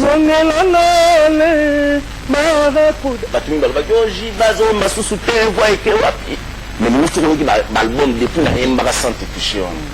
Mais tout le monde a caressé moi, voix naïe. Moi, voix de tête, il ne faut pas te critiquer. Moi, nous avons seul artiste sur la TVT pour nous critiquer mon ninga. Pour nous faire mal. Tu vois, quand tu dis du mal aux gens, nous, toi, on n'a pas à la battre. Tu te fais mal toi-même. Au battu, en batouana, au Yosofin, en batouana, c'est sympathie na haute. Il y a la salle avec fort dans le madame tout donc maintenant comprendre qu'à l'air na imbara bongo ba mona ka ma bemele le bango tout balandi bien je suis fier de ça alors ma chérie ba featuring comme on avait eu avec Banzembo ba Coco Malanga je sais pas que Paumba na grosso on se soutient apparemment alors au banda que ça pendant na mvuya wala tini siko featuring est comme un peu non justement c'était le goût le bien il fallait pas être madame. Parce qu'aujourd'hui, les gens pensent que c'est une nouveauté, c'est un truc nouveau, qu'il faut faire du featuring. Donc, ça on déjà calé. Yo mon le bien, na sala cavalier solitaire, papa et ma donc. On dirait Tiki parce que tu encore faire ça avec quelqu'un d'autre. Comment on aux arabes te saline Zembo, au lieu d'amutubo emané pour attirer au poids. Nous avons dit Coco Malanga la seule chose qu'on a fait conception dans les événements qu'il fallait na yemba parce que c'est question-réponse. On a Betty via Betty, on a Betty. Les autres là au Mongo que na sala qui on pose à la bongo. J'ai pas fait un truc par hasard ou na vendre la bonne non et puis na remercier la vie il est là parce que yemba on a mutema quoi. Yemba on a mutema et puis à partir de là j'avais appris comment se tenir devant un micro de studio. Peut-être avant on criait, mais le jour où je chantais avec Papa Wemba, j'ai compris que devant un micro du studio, tu ne dois pas crier, tu dois chanter normalement. Donc grâce Naï. C'est important. Je veux bien, le 26 novembre, Orasson a fait l'accident. Et le premier artiste à être descendu sur place, c'est Papa Chéri. Juste, qu'est-ce que tu as ressenti quand tu as appris ça? Non, j'étais vraiment fort touché, parce que Ora, c'est un frangin, quoi, c'est un frérot pour moi. Donc beaucoup de gens pensaient que tout ça a conflué. Comme lui-même il a toujours dit, Tokabwana na Moussala, mais nos liens d'amitié restent. Tout le monde n'a solo stade ma solo ya maramolar. Moi je faut pas se voiler la face. Donc pour ça il s'habille il faut que nous tambons et belé. Donc comme je le dis, lui aussi il dira la même chose. Donc, tout ça, monument à musique à Congo, c'est une histoire, sur une photo bête, il faut battre son bon et belle, tout se retrouver. Déjà, tu on a loisir, juste en dernière minute. Justement, on a la carte contre pas au monde comme belé, fiti, fitot. La pauvre. Mon égard, que Moko, oyo masolo ezali mais master nanga asalobango asalobango nde tonga tolata nde tenga so na nga lataka punda punda kaka elela punda punda na nga na bimaka la punda kaka c'est bon t-shirt ya punda tomaka mabilamba tokomaka biso kase tobetabeta trop peuple congolais faut comprendre que il faut reconnaître la valeur na biso ba artiste moni okozala ba artiste boye parce que baza boye boye ça net makamnet na kodimité si un homme d'affaires bientôt ba grosse boîte wana ba ni basale le commande les événements il faut qu'on se retrouve mais ce que nous avons amené une question pour la visite na na kanotala mon ami vraiment j'étais fort touché mon émission quand j'ai appris ça dans un endroit pour tabenga les séguin abinanga vie bautu binganga siko alobi président Werason a sali accident na bia bon oh non c'est grave balobi a eu problème na liboko donc bazozo ngaboé mais bon ça va so ba komi donc c'est bien ba non suivant pour y azala c'est l'ami de Kakol donc bala na ba master ba solo la ba ba tiro ba de master na bango eza ya bango abano que c'est na non ba komi ba tout réussina on a comme j'étais en babouche, tout ça, on a vraiment touché quand on a monné. Mais on a stépé pour nous montrer que Azolo baza bien. On a dit non, gloire à Dieu. Gloire à Dieu, tout ça. Donc on a besoin de lui, on a besoin de tout le monde, on a besoin de Gilles, on a besoin de Adolphe, Tata, Blaise Boula, Diemassé, là, les Makaba, pourquoi pas. Donc clan Ezali, clan Efezala. Donc pour moi, c'était pour nous réconforter, à se sentir quand même que avant la bateau, avant la bandeko. Parce que nous avons été au Bobo Tamanae, maman moko. Mais petite sœur, nous avons maman moko, tam so sala 2 semaines tout le monde a raté. Mais nous avons séguin chaque jour. Parce que la petite sœur, nous avons séguin. Et le séguin comme nous avons petit frère, nous avons tamane maman moko, papa moko. Pour nous avons air tout. Séguin. Voilà. C'est comme ça. Donc Wera, c'est mon frère. Elle est sur la calme. Bon, ils ont l'histoire à la mamie là. Mais chemin de fer, j'ai la contre-temps un délai. Puisque depuis l'annonce chemin de fer, c'est là que nous ici l'album est belé à groupe. Et c'est là que Banzé Momini, Jeannette Bombole, Santé Touché, Banini, il y a Banzé Mboyala dans le chemin de fer. Comme c'était une façon pour moi de donner un coup de pouce dans l'album, c'est là que groupe. Il y a Banzé Mboyala dans le chemin de fer, dans le mais déjà, ma rampe à carré, les albums à 2012, ma femme n'a pas été là, album on a 2012, il pleuve, il neige et Robima. Mais avant cela, toujours ça, bon, on a un sponsor nanga. Ok. Et puis on a pris occasion, na ba ministère nanga mo ba réclamer bango Zulema, l'occurrence de Zulema, et Tiachuda, bazotia banzembo, batubayo kabango. C'est bon, de Zoulé Matenzi, moi qui choisi ma tata. Donc, qui toko Zobima. Donc, petit à petit, Patenzi, il y a somme, donc, pour les réclamer, trop. Moi, ça fait mal quand même, beaucoup de place, moi, tout notre net pétion à Tuda, en Angola, on a tous là qui vraiment, donc, dérangé dans le niveau moment, un peu, c'est à Tuda. Non, à Tuda. Comprendre que c'est bon. Si vous citez, alors au niveau de la régie, on va nous permettre de souffler un peu avec de la très bonne musique de BCBG. On te retrouve tout à l'heure à Cristal. Je vous en prie, merci. Alors,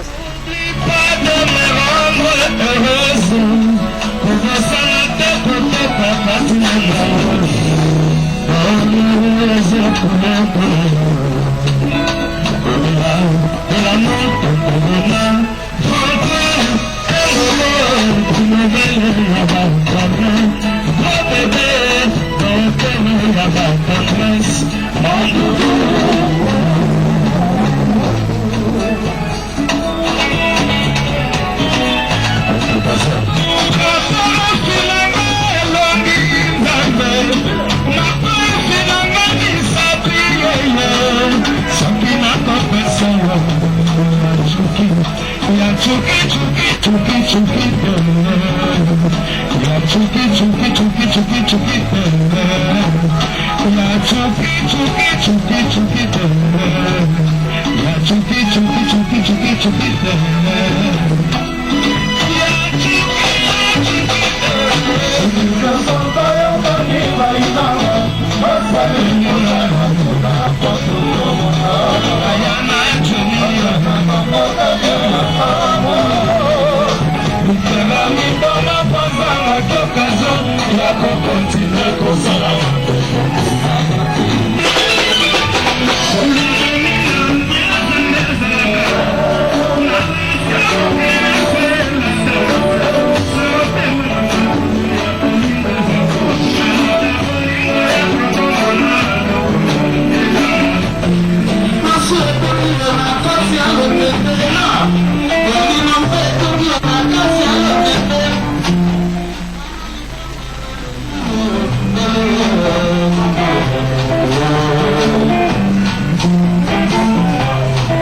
Trop de commentaires là, et pas le gros bébé. Wando pas le gros bébé. C'était le 24 décembre. Comment le public de Wando est embarqué? Bon, quand on a dit que toi, tout ça il y a bango. Donc les Mayamba Borké c'est tout le monde qui très bien. Là-bas on se sent chez nous. À Wando. C'est une bonne aventure. Le gros bébé de la République, Tonto Bona. Parce que tu viens dans un mot belé, il faut la chapeau. Mon bavi msou bazala tout. En fois, pesto pena ma solo. Il est pena pesa ma solo. Et en Guinée, ça s'est bien passé. Respect mingi susuna. Obiangema Théodore. Mba biso kitoko. Tozalaki na papa Wemba Fali. Meje 30. Tout ces pelletis. Moi, nous avons compris la musique à Congo, la musique à Solo. Et Bazelaki, Batutu, Babeti, DJ, parti par là, Babeti, surtout la musique en termes de 5 heures. Parce que si on Beti avant. Quel 5 heures 5 heures du matin. Si on Beti avant, Batuba Okende. Donc pour garder ce public-là, Bazelara, Congo, il faut se dire la langue. Batuba Beti, Batuba Vaniga Bazotala. Mais nous, Congolais, Mataka. Au moins, on a fait ces bandes. Donc, musique à Congo, on a bateau à côté de moi, genre, la souparaboule. Musique à Congo, on a ma casse trop. Femme Yalolo qui nous suit depuis Paris, présentez-vous à JBM Piana et à tout le groupe Wenge DCBG. Flavie Yalolo alors le vœu Yalolo sont transmis en direct à Papa Chéri. Merci Yalolo. Hier c'était présentation de vœux entre nous, dans l'artiste major. C'est une habitude et comme il est déjà mis. Ouais, c'est une tradition pour nous, tout ça là, chaque fois, fin de l'année comme ça. Tu te rappelles à l'occasion, il y a des cotations. Oui, il y a des cotations. J'entends ici dans un comme j'entends ici. Il y a tous les jours. Il faut reconnaître Moutsa Salam Sane bien. Il faut reconnaître, il y a tout bien dans la place où on a bon.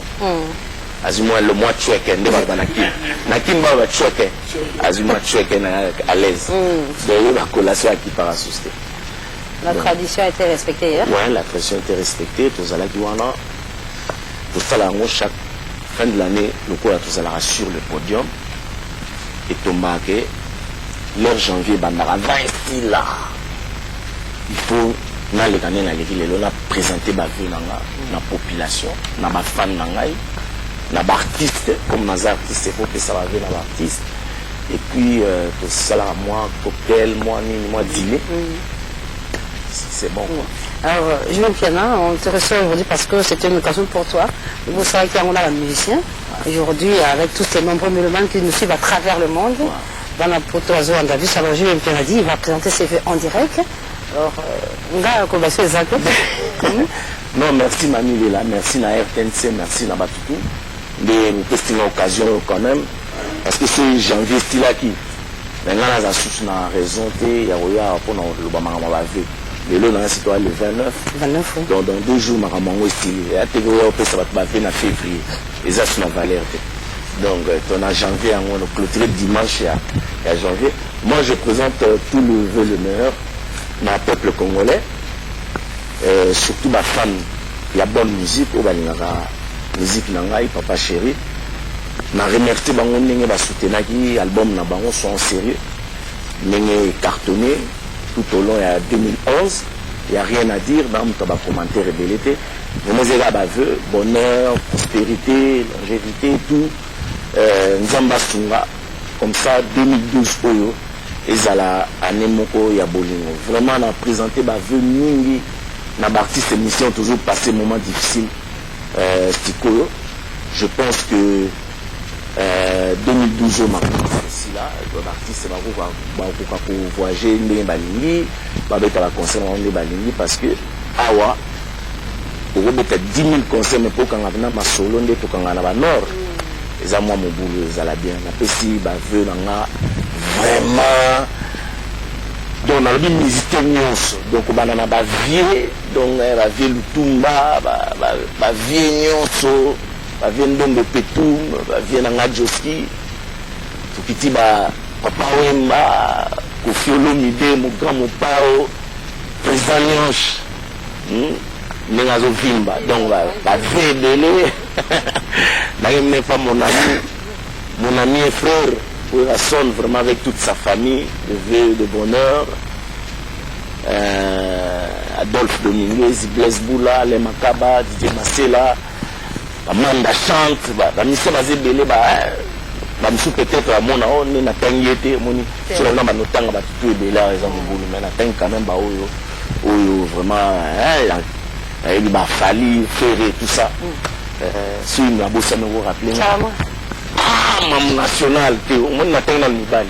On a un côté de ma mère, mais il a obligé parce qu'il y a ça la honneur et un mot qu'on a sur Congo. Il faut que quand on a le bali comme moi œuvre, on a expliqué œuvre, bien là il faut expliquer bah tout le monde maman chala moi na za mère moi il faut tout respecter tout na mboko. Autant soit payé m'a dit moi ta mort, mais les rapidement qui attira le loco mon mal et kanga. Et le loco qui me fait so bâti mal ou senti pendant carré. On comprend même la boîte. Donc maman Bilia belle, mère, tout ça. Dans ma petite sœur on a mais j'ai 30, Cindy, tout ça. Donc ça va. Yo mon côté, j'ai talonjingo, j'ai donné à Ngumba. Donc Coco Dio comme malgré il m'a trahi, mais ça va. Mais Azaraza.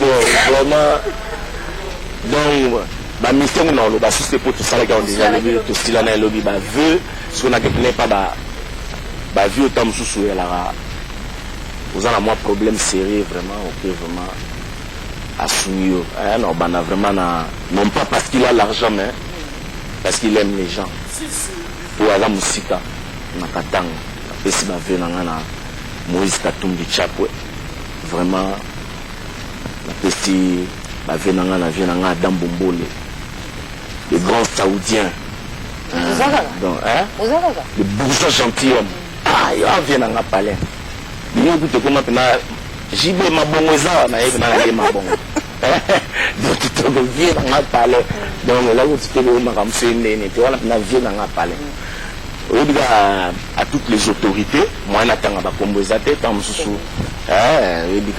donc c'est bon. L'autorité, nous sommes le président de la République qui, mais pour la ville, nous sommes cette robot-sana, les hauts sommets, il faut nous y avoir là. Nous pouvons bien avoir l'autorité, donc tonton Claude Thomas, tonton Baba, Lambe Badibouka, Léonard Kota. Rejeune le singalité on ne faut pas ça là présenter ma vie pas bien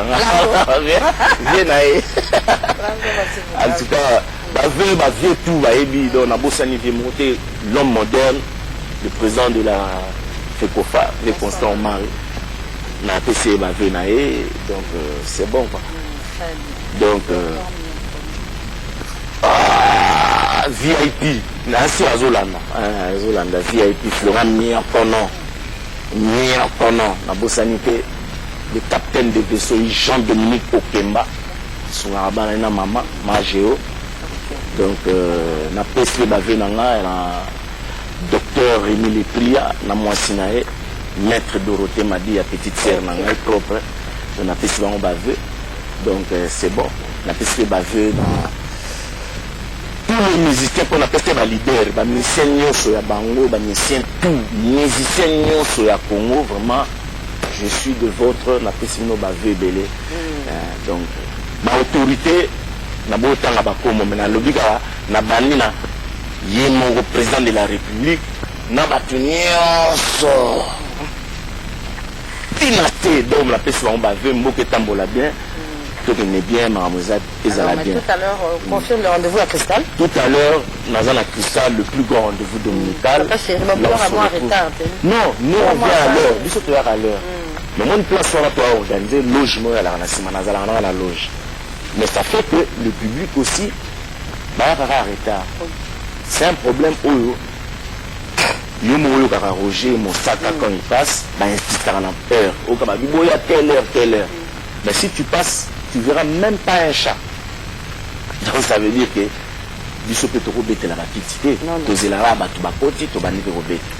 donc j'espère que tu vas respecter l'heure.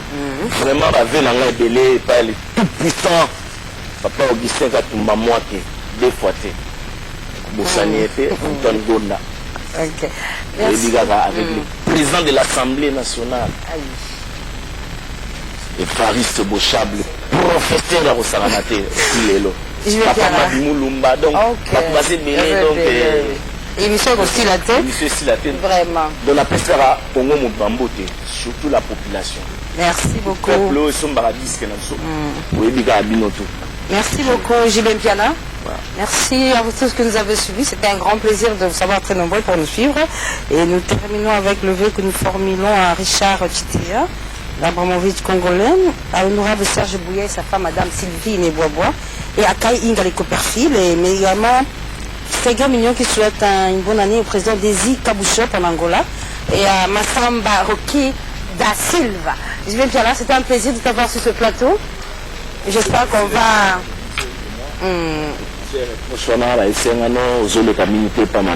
parce que Mamile là miroir et à Congo. J'espère que 2012 dans les 14 ans programmant 12 mois. Vraiment dans ça est fort à ta Merci beaucoup, J.B. Piana. Merci beaucoup, J.B. Piana. On va retrouver tout au long de cette année, une fois le mois. Voilà. Et je rappelle que dimanche prochain, nous recevons Weresson sur ce plateau. À vous tous que nous avons suivis à Paris et à Loulou Chouami, merci beaucoup. Mais également à vous tous qui nous suivez à travers le monde. Merci de nous avoir suivis. Prochain rendez-vous avec l'actualité musicale. Dimanche prochain, même en Michel Bobby. Mais toutefois, et c'est lui, quand les chèques de...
Lina Luamba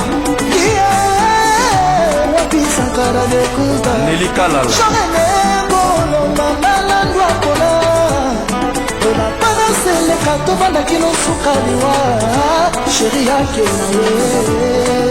Iget Bakika nasina komayo nakati ya dictionnaire ya motema nanga sokolingi omona fofungola letre ya ala Jujumanga Playboy letre mwa ezosinifie se amour jareneko le papa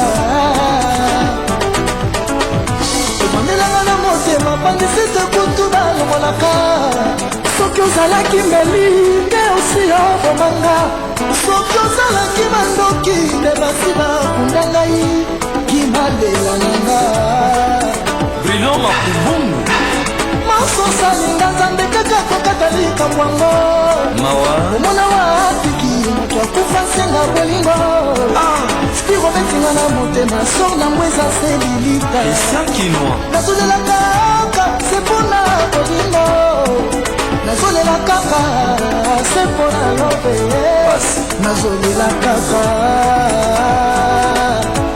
nalulaki yo kaka nasaki na sentir alors batiko vani yo moko ozalaki mosike apapa yozalaki empeshe nguya zwangaka mokebe lelo mokoko mindungo komosuro moningi nazwa malaya bongo na akufa fami na nge ezanganga Charlène Masiala, Nino Mavwemba, Josiane Mondele. Lokola, kuingana yoto lingana, Charlène Kolo. Bagdad. Yabete bakuza na yona banyes na babala na Mubasa ngisamba kila famille continue. Ika kitambala. Photo fils, Alain Mwela. Mama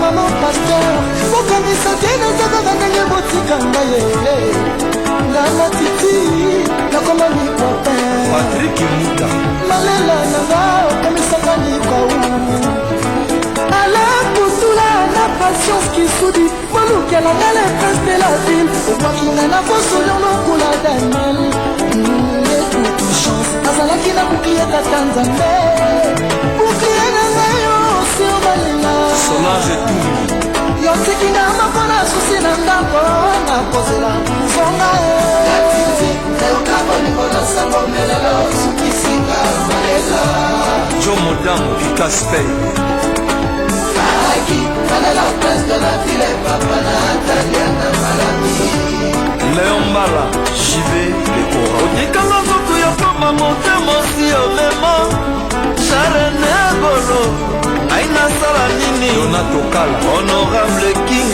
Tequila Samantha Bra Makotaki Isa Wata de Bondi Akimo Bangete Ngana Sela Tina Ashenini Kona Suwa Bolingo ya Solo Junior Sandu Alembi Kosela Bolingo ya Rokuka Ekona Masouffrance Mama Nathalie Kungi Black Buddha Oui de Bondi Bolingo Jarene Doleza Mama Landu na Kolofwa Ekisanga nyonso kasi bolingo te Hervé Ilumba okotisanga kelasi lelo nazwi pete Sandra Moke asina monyokolinga na kosuka wa Yves Bashika natikala isole kozela mokolo yokozonga la non assistance eza pinisable malela lipasa bambongo mawe mama Blandine Lola waka mbongo ya nayebaka yo bien soki ozali kokosa me tokosa Francis Elumba Kulishi otala na retroviseur absence na yo na nsima ndenge esalikeka basingo menga balobi na ngonda felinga basusu mpe balobi na ngondi mumbana José Kongolo ezalaka pasi na motema kozala moto olingaka kinaka namona yo na moto mosusu olingo eza poison mortel Mishadaya ozalaka blage te na Inokalala ekoki koboma yo echangeaka moto identité fer akomi payen master akomi amoure maître akomi to yuma akomi yake okotama normal okomi anormal imalela na boye na bona monanga bolingono ya detan bolingono ya droitan bolingono ya kaketa sokobina rumba na detan sokobetaka na detan obinaka na droitan omoni teke poni koketa papa vraimen sala shwa na yo Jalik Mukoko Patrick Fortis Kim Kimbeni yanga mota yanga na ndeba motema ya lepie na dansango kaka mpona kongo atela mabe na malamu ata olekiseli na ye mongwana lungu na supu ya bolingo mpona bolingo kasi demaba na koya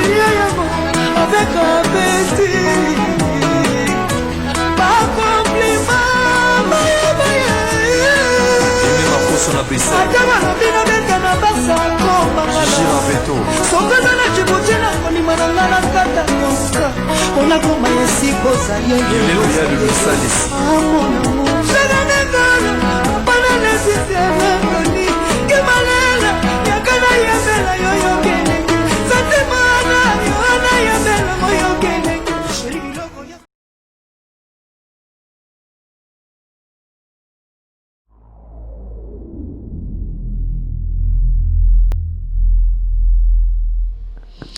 Bienvenue, je suis Denise Mukendi. Prochainement, chaque dimanche, vous me retrouverez dans Écho d'Europe avec les news du Benelux, Belgique, Néerlande et Luxembourg et partout dans le monde. À bientôt.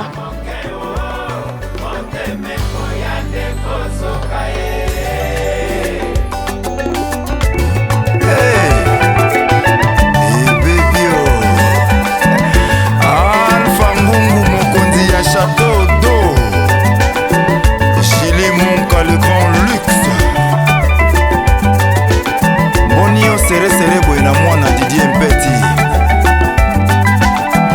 Zakari Baba Baswe. Mbuta di Mbuta. Elamba Kitoko. Montenabino, Nazali Denise Mukendi. Chaque dimanche, Bokutangai Nakatia, Écho d'Europe. Donc, Tokutanati.